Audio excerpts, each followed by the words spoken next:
Hi guys, let me just get everything where I want it. Awesome. And we are ready to go. So, welcome to my first ever webinar. This is so cool. I'm just so excited to have you guys here and making the time on this Sunday evening to be here. It's really awesome. So I'm really grateful for that. And I'm excited to just launch into all the material we've got tonight. It's going to be a big presentation. We're covering a lot of stuff, but you might want to have a pen and paper ready to take some notes. But as always, you can always send me messages. Most of you know me from Instagram. You can send me private messages on Instagram if you've got questions that come up later. I am keeping an eye on my chat box in the corner there as well if you do have questions as we go along, and I'll do my best to answer everything. So 6 ways to turn off your anxiety now. That is the topic of our presentation, and that is what we're going to launch into. But first, I've got to tell you a few little things. So who am I? I am an anxiety mindset coach. So that means I help people specifically with anxiety. That is my special thing. And when it comes to mindset around anxiety too, so thinking about the thoughts we think, our beliefs as well. My perspective is very holistic in anxiety management. So it's something you probably haven't come across before, because what I'm combining is nutrition, so the food that we eat, the thoughts that we think, and addressing those underlying beliefs as well, our genes, our hormones, and the way that we live our lives, so our stress management, all of those things as well encompassed in one complete package. And of course, I just forgot to mention the gut, so gut health as well, and that is a big passion of mine. I have been studying this stuff and researching into the area of anxiety, formulating my anxiety reset method for 6 years, just coming up to 6 years. So it's something I've thought about a lot and I've worked with a lot as well. So that is my background. I have been working for the last couple of years at a clinic in Melbourne called Luxton Clinic, and it's been amazing there, but life has called me overseas. So I'm soon to be, in 2 weeks, moving to the UK as well. So my whole practice is also online. So I see clients with one-on-one consultations using a program called Zoom, which is kind of like Skype. So it's sort of like this, but just you and me chatting. I've got a website, I've got a Facebook group where there's a lot of free content in there. So I'm contributing to that every week, which is a nice place to be, and also my Instagram account too. But what are we going to cover today? So we're looking at, where does stress and anxiety come from? And that particular topic is so personal to me, because I can relate so much to this concept of, we really need to understand where our anxiety is coming from to get to those underlying causes, and not just constantly try and numb ourselves with whatever you use, whether you take certain medications or maybe you drink alcohol, maybe you use food, maybe you use shopping, maybe you use exercise to the extreme. We all have our ways of coping, but I like to get to the bottom of these things and really work out what's driving the anxiety. We're going to cover also how you can build this resilience to anxiety and stress, the role of the nervous system and the gut, and how to trigger what's called your vagus nerve. Don't worry if you've ever heard of it before, I will explain what it is, and how to switch on rest and digest mode too. So rest and digest mode is what I'm talking about when I say we're going to turn off your anxiety fast. So a bit of context, 1 in 5 Australians experience mental illness in any year. We have 10 Australians taking antidepressant medications, and every day 6 Australians take their own lives, and another 30 will attempt. So why is this happening? Well, it's important to consider that we have these basic mental health needs. So a human mind, to be healthy and optimally healthy, not just the absence of mental illness, not just saying, oh, I don't have depression, doesn't necessarily mean you have optimal mental health. And so what do we need when we talk about this stuff? Well, we're talking about we need connection and belonging. We all need to feel like we're part of a tribe. We need a sense of significance and self-worth, though, which is kind of the opposite of connection. We want to be part of the group, but we also want to be individuals and we want to be important. The other one is a sense of certainty. So we want to feel like we know what's coming. And I think if any of you are familiar with anxiety, which I'm pretty sure all of us are, we like control and we like knowing what's coming next, what's the plan, how am I going to be sure that I'm going to be safe? We don't like losing control. So having that sense of certainty and safety is actually really important for our mental health. On the other side, though, we do like a little bit of uncertainty. So we do like to know that there's some freedom in there. We've got some choice. We've got some free will. We can mix it up. Maybe there's a surprise coming. Maybe you don't know what's going to happen next, and that's exciting. So there's always that aspect of it too. Again, these two kind of oppose. We do want to feel like we have a sense of purpose. Everyone needs a sense of purpose, whether that is as basic as there's that Japanese story about the men who their reason for being is getting up and going fishing every day, or it might be being there for your family. It might be doing a great job at work and being a part of a team. So we all want to feel like we've got a sense of purpose and we're making a contribution in the world.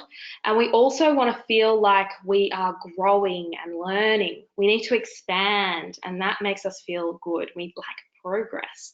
So all of these components are pretty much what we need as basic mental health needs, and they're essentially also a recipe for optimal mental health too. So that's where I like to really address things with people that I'm working with. But where does anxiety, depression, and stress come from? So there's this concept that I like to introduce, which is basically our environment is anxiogenic. And anxiogenic means anxiety inducing. So it means that the environment we live in, we are all vulnerable to anxiety in this environment because we all live in the same environment. It's just that some of us have perhaps a little more resilience, some of us have perhaps a little less resilience. So the first thing in this anxiogenic environment is time scarcity. Who can relate to not having enough time? There's never enough time. Offers on things that you buy, limited time only. I'm too busy for that. There's not enough hours in the day. We can all relate to this time scarcity. It's everywhere. We never feel like we've got enough time. Life's too short, you know. Time is passing us by. Oh my gosh, I can't believe we're halfway through the year already. Who said that in the last week or so? Now that we're in May, mid-May, which is basically halfway through the year. So we're always counting time and feeling like there's not enough.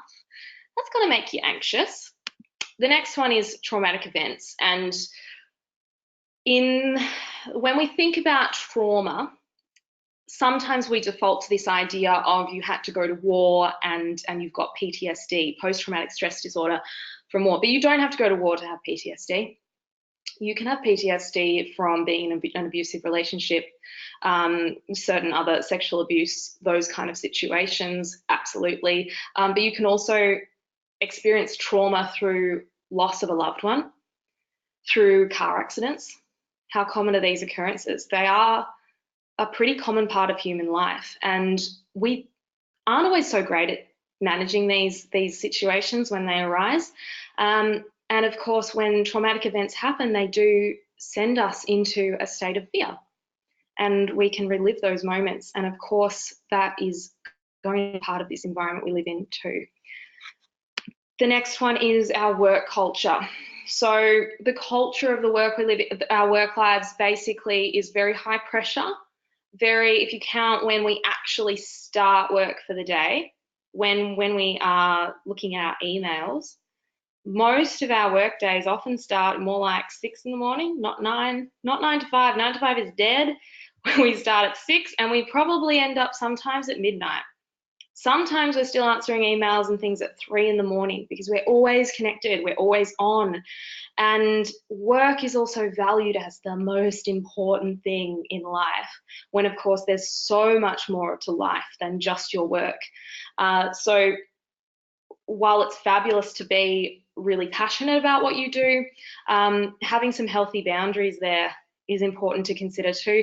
The other thing with work is that often we don't have much say over what we do.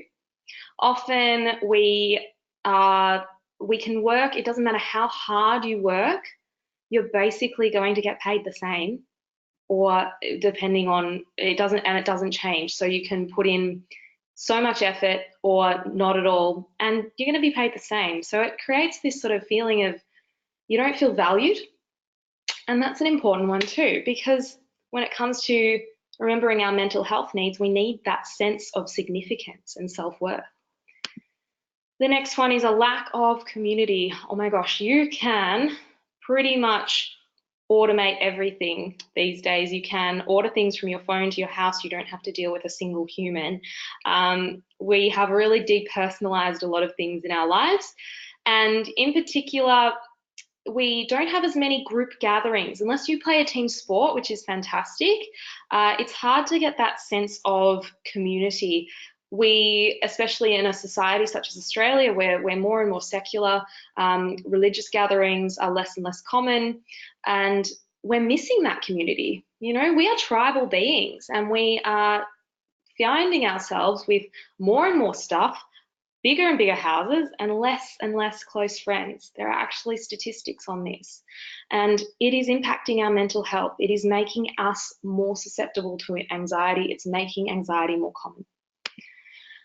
We are disconnected from nature, and this is so easily underrated, the importance of nature.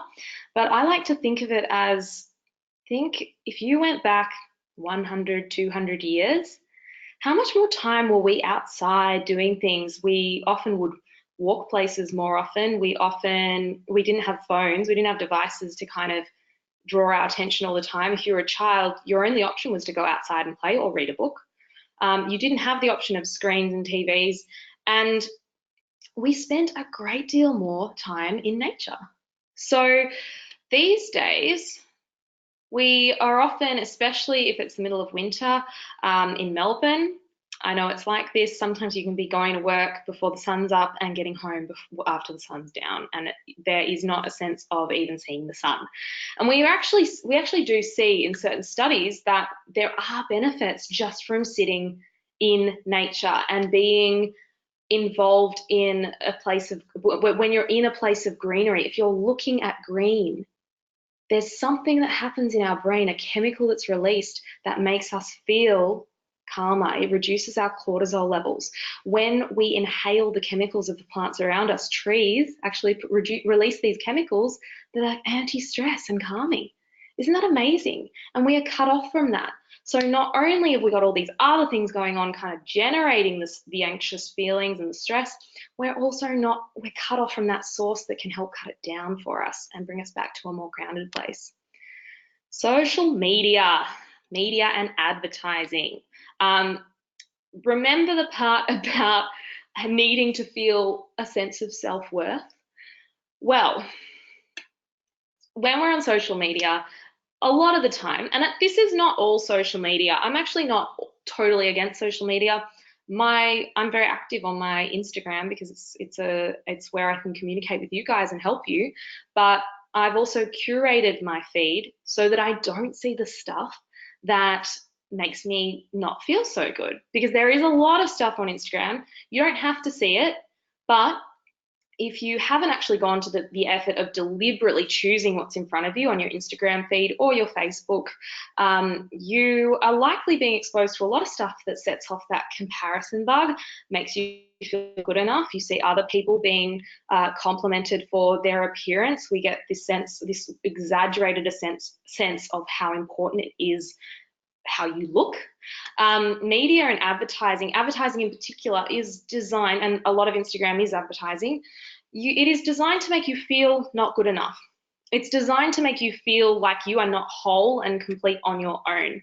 And the reason for that, think about it, if you felt perfectly whole and complete as you are right now, why would you buy the new bag? Why would you buy the expensive car? Why would you buy the new iPhone?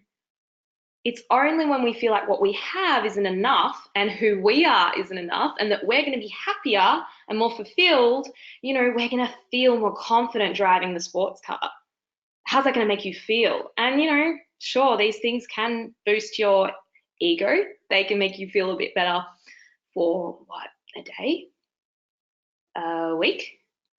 But eventually, that just becomes your new norm. And it's not ultimately satisfying. So that is a big one. And just an interesting study as well that came up when I was having a look at some of the research on this. People have found that when they take a break from Facebook, this is what they looked at here, people actually reported greater well-being and less stress, which is pretty amazing that they can actually measure this stuff. And sometimes the breaks that they had were only about 5 days. So that's not that huge when you think of the scheme of life. So an important one to keep in mind that perhaps social media like Instagram, Facebook, in the way that you're currently using it, might be driving up the stress hormones and increasing your anxiety. The next one, of course, is, just bumped out of there. Our readily available world news. We are so connected to the world around us that it's not always good for our mental health. And I actually spoke about this earlier in the week, especially I think the context at the moment, and if you want me to prove this is definitely a live webinar, the abortion laws in Alabama that were recently passed. These kind of scenarios, essentially, I'm over here in Australia, and I think most of you are from Australia too. There's not a lot that we can directly do about these situations other than feel outrage and upset and despair and sadness about them. We can maybe donate some money, but even if I got on a plane and flew to America, I wouldn't be able to necessarily change these people's minds. And it's not necessarily my job to do that either, or your job as well, to fix all of the world's problems and make everyone see the world the way you see it as well. And this readily available world news can instill a sense of helplessness. Certainly does that to me sometimes. There is a sort of school of thought as well that with this readily available world news and the way that we delivered news these days, it's less about informing the public all the time and more about sensationalism, entertainment in a sense. And it's just something to think about. It is an interesting one as well, but I think we can all agree that watching the nightly news, not good for the stress levels. The next one is, I've got a thing that blocks the corner of my screen. Financial pressure. So I think that one goes without saying. Financial pressure is a huge driver of anxiety and stress. And a lot of us do feel that there's not always a whole lot we can do about our financial pressure either. And yeah, it's a recipe for anxiety. Relationship stresses as well. This includes family life and home life, or your romantic partnerships too, and everything that comes with those. And finally, chasing material values. So often we are chasing money. This kind of links back to the social media and advertising thing as well, because what we're actually looking for is something external outside of ourselves to make us feel better about ourselves, feel more enough. And the thing is that you're never going to be fully satisfied by something external. That validation has to come from within, except unfortunately the message we are sold again and again and again in society is that this external thing is what's going to make you feel better. So what can we do about it? This is where I've developed this concept, and again, I just want to give you more of the picture of why it's important to look at those underlying causes with anxiety and what is involved in the entire understanding of this anxiety reset method. What can we do about it? Well, we can't always change the environment. There are some things you can change, and I do walk my clients through that. So for example, with the social media, you can curate your Instagram feed. You can choose what you see and at least massively reduce the messages that you get sent and start to curate what you receive. But not all the time. You can't change your family members, for example, unfortunately, no matter how much they stress you out. So what we can do is build resilience. And so I've got this resilience shield that really clearly explains this, and basically there's pieces of this shield that when we add them all together, we've got some really strong resilience against the things that usually trigger our anxiety. When one big chunk of this resilience shield is missing, on the other hand, we're going to be more vulnerable, more susceptible to anxiety too. So the first thing to consider is being aware of our thoughts and our beliefs, this consciousness, and becoming that observer so that you can first see that you actually are not your thoughts. You're the person who doesn't want to think this way anymore. That's the real you. That's the observer of your thoughts. And starting to connect with that and develop those skills is really important for resilience. The next one is meaningful connections. So I don't just mean in terms of social life. I don't just mean in terms of relationships, but of course, face-to-face time with humans is important. But meaningful connections can be with a spiritual side as well, or this connection with something greater than yourself. Whatever that might be for you, that is an amazing thing to have for resilience. Connection to nature. I don't know how much I have to go into that one again, but connection to nature is huge. Sleep, rest, and fun. I want to ask this question. I want you to think for a moment. Have you had enough fun this week? Did you have fun this weekend? Hopefully you did. Are you getting enough sleep? Are you getting enough rest? Do you let yourself rest? Do you feel restless when you try to rest, when you try to clear your schedule? These are important things to consider, because if we are constantly go, go, go, it does wear down our resilience. Physical activity is huge. If I could give you what exercise gives you in a pill, I would be a millionaire. Maybe not a billionaire, but a millionaire. Basically, exercise is that effective and it's free. All you have to do is run around the block or power walk for 15 minutes. Just get your heart rate up, get outside and get moving. That is so important for your resilience. Prudent use of stimulants. Now, this is one that is often not very popular, especially in Melbourne, where I'm from.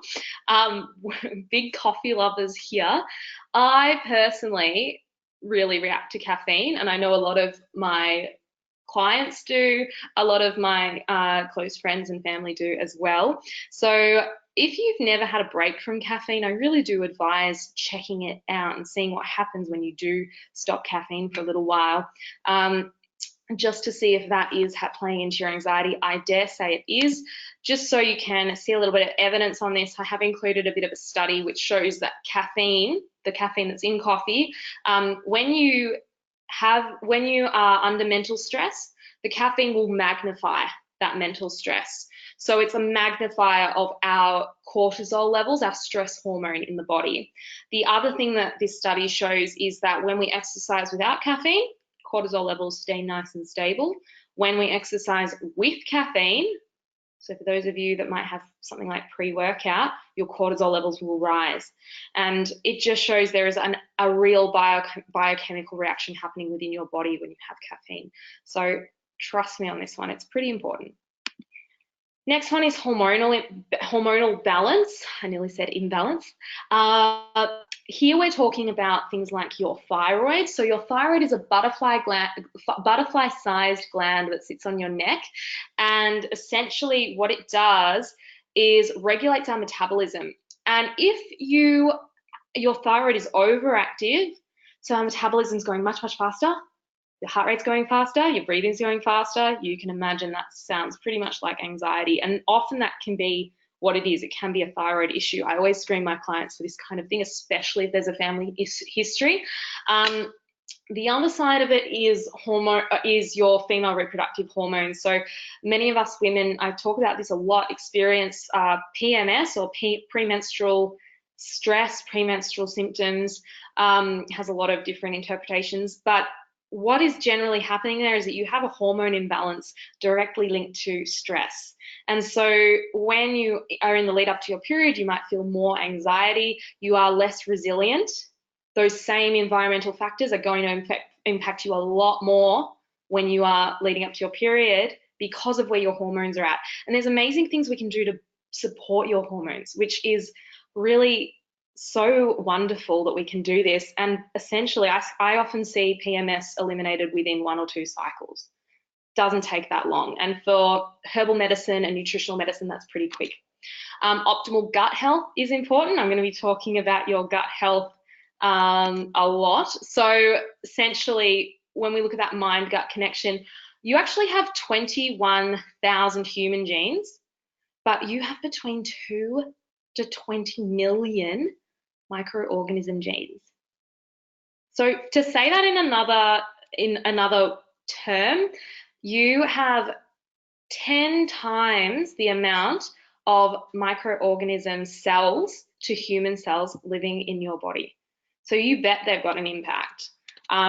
Your ability to think positive thoughts and feel emotionally uplifted is really also a strongly linked to the chemical messages broadcast by your gut. And some of those chemicals are things like serotonin, which is associated with feelings of happiness and calm traditionally, although we really don't know a whole lot about serotonin. It's a very interesting area of study. The other one is GABA, which is it stands for gamma aminobutyric acid. GABA is your calming, relaxing chemical in your brain that we really like. When you take a medication like a benzodiazepine, it's GABA that's being released in your brain and calms you right down. So 95% of all of your body's serotonin is made in the cells that line your gut and stored in the cells that line your gut and made by the gut microbes. Isn't that amazing? So if you imagine you are not looking after yours so well, this is going to have an impact on your serotonin levels, which can then have an impact on your mental health. Those microbes can also release chemicals that send a message up from your gut to your brain to tell your brain to release more GABA, that calming neurotransmitter in your brain. So I think that is just fascinating. And our last section on the resilience shield is meeting our nutritional needs. That's an essential part as well of being resilient to anxiety. If you are severely depleted in magnesium, for example, you're going to be more prone to anxiety. Magnesium deficiency really quick feels like achy muscles. It might feel like not recovering from the gym very quickly. It might feel like tight neck and shoulders. It might feel like a twitch in your eye. All some signs that you don't have enough magnesium. So here's a quick explanation. It's not that quick. I'm not going to go into this too much. It's a little bit sciencey, but it's just a little diagram to show how important these different nutrients are for making chemicals like GABA, that calming neurotransmitter, in our body. And we actually need, if you can see around the middle of the page, we need glutamate and we need or glutamine. They both convert from each other to make GABA.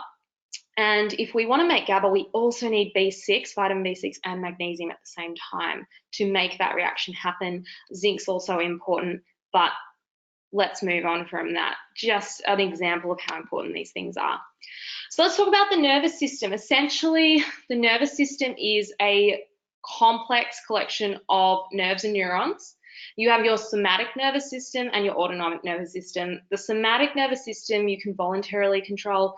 Autonomic is involuntary. So the somatic's the one I'm using to move my hands and talk to you, but the autonomic nervous system is the one where your anxiety comes from. And within that autonomic nervous system, we have two modes that it can be in at any one time. It can only be in one of these modes. So it can either be in that sympathetic fight or flight mode, which happens when we are basically, our body goes into that reactionary mode when we are facing a threat. So if you went back a few hundred years, that could be facing a bear, for example, in the woods. Whereas these days, we're going into that mode when we see our emails, when we get a text message from our partner who's having an argument with us, or when we have a near miss in traffic, or when we're running late for something. Who's a chronically late person? I am. So that is our fight or flight mode. The other mode is the parasympathetic state of that nervous system, or rest and digest mode. So in rest and digest mode, this is where we want to be most of the time. This is where the blood flows in the abdomen. Your breathing is much slower and your digestion is active because all that blood flow is nice and situated around your digestive system. When we're in that fight or flight mode, the blood flows more in your limbs because you're ready to run or fight something. Your breathing's going to be faster and your digestion actually kind of switches off. It's pretty inactive, and that's where we often see when people are under a lot of stress. You might notice with your anxiety as well, your digestion changes. So for some people, the bowel will kind of constrict and contract, and we get more loose stools happening, so more sort of diarrhea. For some people, the digestive system just kind of shuts down, and we get no movement through the gut, and so constipation can happen. But in the animal kingdom, when a zebra, for example, is chased by a lion or a cheetah, it's going to go into that fight or flight mode. It's going to get stressed, but the animals do this really cool thing where as soon as that threat's passed, let's say the zebra gets away from the cheetah, they do this thing where they actually start shaking and they shake it off, Taylor Swift style. And 5 minutes later, zebra goes back to chewing grass. That nervous system switches from the sympathetic right back to the parasympathetic really quickly. So animals are very good at this, but we are not so much as humans. We tend to hold in our tension and we don't shake it out. So what can we do about it? Well, this is where I want to introduce the vagus nerve. The vagus nerve is your big connector. It's basically a big power cord that connects your brain to your gut. This main highway of transmission, that is the nerve that is signaled from your gut to your brain to make more GABA, more of that calming chemical in your brain. And it's part of the autonomic nervous system. So this is kind of what switches us into rest and digest mode. So we want to be triggering that vagus nerve as much as we can, because there's going to be external stresses and stimuli constantly trying to put us in that fight or flight mode, especially when we start to worry about things where we're stressing about our work day. That is when we need to be triggering our vagus nerves so that we go back to that state of neutrality where we can digest properly, where we feel restful. So the vagus nerve is active if you're salivating. So you know that you are in that parasympathetic mode of the nervous system if you are salivating. This is because it's a process involved with digestion. So you might notice that even just by thinking of a lemon and really visualizing it, if you held that lemon in your hand right now and you thought about how it smells, you thought about the texture of the skin, think about how this is the juiciest lemon you've ever tried. If you bit into that lemon, and I want you to think about the squirting out of all the juices, How would that taste? Just by having those thoughts, you've all probably started salivating right now. And this is how powerful this is. It's not that hard to switch on this parasympathetic nervous system. You're in that parasympathetic state if your breathing is slower. So that's a way to know that you're in that state. If you're hungry, and I mean not emotionally hungry, not kind of like, oh, I need to just like chew on something because I'm feeling kind of wired and I need to de-stress. If you're actually hungry, your tummy's grumbling, you know, you haven't eaten in a little while, that's a sign that things have moved through your digestive system nice and easily, nice and healthily, and now you're ready for your next meal because the blood flow's there, the digestive juices are there, everything's waiting for that next meal. You know that you have triggered your vagus nerve, or you're calm and relaxed. Sorry, if you feel calm and relaxed. So if you're walking out of a massage, how do you feel? That's a good way to know as well. So most of us are not in that state of calm, relaxed, salivating, feeling hungry every single day. We might have phases through the day, but my guess is if you are trying to work on your anxiety, it's unlikely you're there all the time. So what can we do to trigger our vagus nerve? Here's the 6 ways. It's coming. I'm finally here. Oh my gosh, it took me 40 minutes. So our first off switch is eating bitter foods, just like I said with the lemon. So this triggers the salivation in your mouth, triggers that rest and digest mode. Ways to do it are with things like lemon juice, sauerkraut, rocket, kale, parsley. And my favorite, actually I've got some here to show you guys, and I do have a picture as well, apple cider vinegar. This stuff is pretty amazing. It's a fermented food. So there's some good bacteria in there, so it's good for your gut, but also it's quite bitter and it triggers your digestive system and it triggers your vagus nerve. So what you can do is take a shot containing 5 mils of apple cider vinegar with 10 mils of water. Make sure you dilute it, because if you have it straight, you're going to burn your throat, and I don't want that to happen. Make sure you're having it about 20 minutes before breakfast, because that's how long it takes for your nervous system to fully transition over to that parasympathetic mode. And if you have it before other meals too, that's a bonus. It's just that for most people, breakfast is the easiest. Means you're starting your day, especially if you've kind of like already started worrying about the day ahead. If you take that apple cider vinegar, it just starts to bring you back to calm. I was starting to get a little bit nervous before jumping on here before, and so I made myself a little shot of apple cider vinegar, and it works a treat. It's that instant, which is really cool. I mean, it's instant in the sense that you can start to feel it right away, but 20 minutes before eating is ideal. Number 2, legs up the wall. Now, if you're a client of mine, and I know some of you are, you would have heard me go on about this one all the time. It's my favorite because it's so easy and it's free. You can do this with your kids when you're reading them a bedtime story. You can do it in front of Netflix when you are chilling at the end of the day. Maybe not in front of Game of Thrones tomorrow night for those who like Game of Thrones, because it might be a little bit too stressful to override the amazing impacts of this pose. But legs up the wall is incredible. So what I want you to do is lie down on the floor with your legs up. So you're in this kind of L shape. These are your legs. This is your body. And hold it for 20 minutes. That's all you need to do. You can be, as I said, reading a book, watching TV. Doesn't really matter.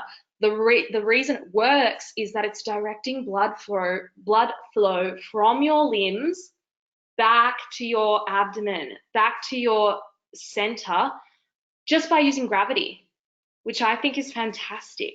It's such an amazing thing, and it's just, I have people that actually fall asleep when they go into this pose, so be mindful of that. Maybe ask, if you live with someone, maybe ask them to keep an eye on you. Otherwise, you'll wake up an hour later with no blood in your legs, and your feet will be all tingly. So I recommend that, but it's that powerful. It can get you to sleep. It's a great one for if you're waking up in the middle of the night or you can't get to sleep. Try that one, just turning around with your legs up the bed head. The next one is deep belly breathing. This is expanding your diaphragm to the count of 5, pausing, and then exhaling slowly. So you want to be able to kind of hear your breath, so you can have focus on that sound of your breath as well. But just by breathing slowly, you're mimicking rest and digest mode, your body doesn't know any different. It goes, oh, we're in rest and digest mode now, just because you're telling it and you're in control. That's how powerful this deep belly breathing is. I know it can be hard to remember. Something that I tell my clients to help get that habit starting to become part of your life is set a daily cue. Set something that reminds you to do your belly breathing. If you've got something like a Fitbit or your smartphone, yeah, you can do it that way. Or maybe it's something you do every time you hit a red light when you're driving and you're stuck in traffic. Maybe it's something you do every time you walk through the front door. And it only takes it becoming a habit, that repetition of action, for it to just become part of your life. So these things are not that hard. They're free, they're easy to apply. This is a study that I found. It's actually a systematic review, of just how powerful breath control can be and slowing down your breathing. And we can see that it really does calm down that central nervous system, which is amazing. Number 3, this is basic. Oh, sorry, this is the same one. See, first webinar, guys. I think I'm doing pretty well until now. So at rest, most people take about 10 to 14 breaths per minute. But to get into that parasympathetic rest and digest mode, you need to reduce your breathing to 5 to 7 times per minute. Next one, this is a little out there, but hopefully most of you are familiar a little bit with yoga. This is holding the sound om. If you've ever ommed before, if you've never ommed before, you're gonna think this is really crazy. Maybe go to a yoga class first so you can kind of feel like it's okay, because you can do it in a group and you've got everyone else is doing it too. But it really has an impact on your nervous system. It triggers your vagus nerve, which is so amazing. So all you need to do, maybe if you're on your own, you can do it for the first time. Hold that O sound, the O, for 5 seconds, and then go into the for the next 10 seconds. And you just continue chanting that for about 3 to 5 minutes. You could do that at the end of a meditation practice. You could do that to start your day. You could do that while you've got your legs up the wall, and you can do it before you go to bed. There's several options there. The next one is having a cold shower for 30 seconds, because what this does is it releases endorphins in our brain, and it also triggers the vagus nerve. So it induces that parasympathetic nervous system. And the reason I've said especially after exercise is that exercise will put you into that fight or flight mode. You can imagine if you go for a run, the blood needs to be in your limbs so that you can keep moving and keep feeding your muscles. However, if you want to get yourself out of that mode and back into that parasympathetic mode more efficiently, just as efficiently as that zebra can after being chased, have a cold shower for 30 seconds. So at the end of your shower, 30 seconds cold. Pretty easy one. And yeah, the reason why cold water is important is that it makes you shiver. It increases endorphin release. So that shivering is just like what the zebra does after being chased. Increases endorphin release, and it may even stimulate your immune system, which is pretty cool. And number 6, just eat a meal to switch on your digestion. So you don't have to have the fancy apple cider vinegar, although it's got a whole lot of other benefits too. But eating food, and I'm not talking about emotional eating, but remember, if you haven't eaten a proper meal, this is a great way to switch on that rest and digest mode. And many clients that I work with, when they're anxious, they can go one of 2 ways. Sometimes it's eating more food in an anxious way, or sometimes it's skipping meals because you're not hungry, because that blood flow is not in your abdomen. You're not feeling like you're not in rest and digest mode. So instead of keeping going with that pattern, I really recommend trying to get your standard 3 meals a day in, because if you're anxious, that's going to be putting you into that parasympathetic rest and digest mode 3 times a day. That would be awesome if you can do that. And I've got a bonus one too, which is just spending 20 minutes in a green space. And I don't mean if you live in the city, I don't mean you need to go, drive 2 hours into the mountains and go for a big hike. It can just be 20 minutes in a park. So just as I said earlier, just by looking at those green colors and breathing in the chemicals, aromas from the plants, that relaxes you. And this is an amazing way to set our parasympathetic nervous system on. So here's a study that's really interesting where they found just if they put people in a green space, so a park, they measured their cortisol levels, which is their levels of stress hormones, and they actually saw the stress hormones drop off quite significantly between 20 and 30 minutes. But after 30 minutes, there was still a decrease, but it's a slower rate. So you're getting the maximum benefits within 20 to 30 minutes. How doable is that? That's so achievable. Thanks, guys. That is all I have in terms of our 6 ways to turn off your anxiety now. But most of you are probably wondering, this isn't the full picture, and that's right. That's why I explained to you there is this whole resilience shield. There is so much more to managing anxiety. This is a really great place to start, and I hope that it's given you some tools that you can take in with you in your daily life. But if you want to work with me further, I do work with clients on one-on-one consultations, but I've got an online program, and I haven't told anyone about it yet. So this is an exclusive introduction to my online program. I'm opening the enrollment tomorrow at midday. I'm so excited. And I just want to let you guys know what's included in that. So it's called Reset Your Anxious Mind in 90 Days. It is all about building confidence, banishing anxiety, helping you to build that resilience against the environment that we live in today, and taking back control of your life, because you don't want anxiety running the show. So what I say is, what if I could show you the complete roadmap from A to Z of basically walking through your anxiety and getting relief and building this resilience, using that resilience shield, looking at your nutrition, looking at your hormones, looking at the thoughts you think, the beliefs you have, retelling these stories that we tell ourselves over and over again.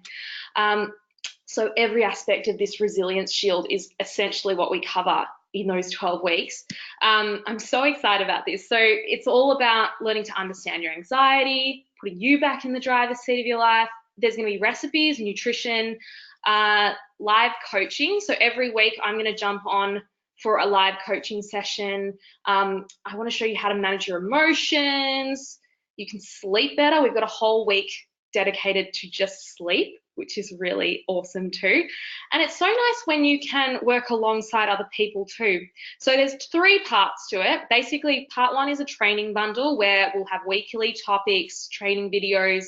There's going to be 2 topics each week that we're going to focus on. So it's quite simple. It's life proof. If you've got a busy life, you've got a family, I know you don't want to spend 2 hours listening to lectures online every week, so it's not going to be too time consuming, and there's always going to be worksheets and notes and things that can help you catch up for those weeks that you feel like you can't contribute the full time. But this is about learning tools and skills, and this is what I really want to give you guys, that you can take with you for a lifetime. So after you've done this 90 days, you know what to do. You know how to handle your anxiety when it comes up. There's going to be guided meditations with me that you can play again and again, downloadable notes and worksheets, and a full course. So I'll take you right through calming nutrition, everything you need to know about how to eat and nourish your body for calm. There's a full course about your mind to gut healing, so healing the gut to work on the mind as well. Part 2 is community support. So we've got this awesome Facebook group we're building, which is, you're going to have full access to it. It's exclusively for these fully committed program members, and that is why I only accept the most committed people. This is about whether you are ready. I've said this so many times before. If you are ready to work on this, I'm ready to help you. So that's all it takes. If you can be committed, then I know how to show you how to get in control of your anxiety. There's going to be peer-to-peer support as well, so you can talk to other people who are going through the same thing. And then live coaching. So I'll be doing a 30 to 60 minute live training every week, and I'll be answering questions. I'll be discussing the content. You'll have me all to yourself. It's such a wonderful way to be able to work with you guys in this sort of group setting. And this is the most exciting part. I'm also sending out welcome gift packs. And this is not exactly what they're going to look like, but that's just to get the ideas flowing. But I've got some really awesome, conscious, sustainable, beautiful brands that I've partnered with to bring you these awesome goodie bags. So they're going to be packed with lots of calming things to get you started on your journey. So it's not just an online program. I wanted you guys to have something that is tangible that you can hold in your hands, and so that you can sort of feel that this is a real thing. I'm a real person pouring my heart and soul into this, and I want to see results for you, and I care about you. So what is the investment? How much does it cost? Well, it's $99 a week, and there is a payment plan as well. So there are options, and this is about making that investment to yourself and your health and your well-being. I want you to think about, because I've thought about, you know, before I started investing in trainings and things like this, I used to think all the time, oh gosh, you know, more money spending on this and this and that. But when you do start to invest in these trainings, you realize the flow-on effect to the rest of your life, and how that can impact just having that mindset, being free of your anxiety and in control of your anxiety. Knowing how to handle that thing is so powerful for the way that you show up in the rest of your life. So I hope you consider that when you think about this as well. It's definitely a much more affordable way if you want to work with me, if you are thinking about it but you're not sure about working with me one-on-one. Enrollment's open tomorrow. So at midday, you're going to be sent a link. And I would love to see you guys there. If you have any questions, if you're unsure, I am more than happy to talk to you about it over the phone, just so you know. So if you send me a private message on Instagram or you send me an email, you've all got webinar emails that are an email address that go right to me. Just let me know, and I'm happy to give you a call. And we can have a little chat about things, just if you've got anything you're worried about, because I know I want to put your mind at rest if there's anything I haven't covered or anything you're unsure about. And that is it from me. So how we go for time? 6:57. Thank you so much for joining me, guys. It's been an absolute pleasure. I've really appreciated having you here and making that time on your Sunday night. Please send me some feedback. Let me know if you have any questions. And I look forward to seeing you in the program, which is where I can really help you and really get some change happening in your lives. So look forward to seeing you there, and have a great night. Bye, everyone.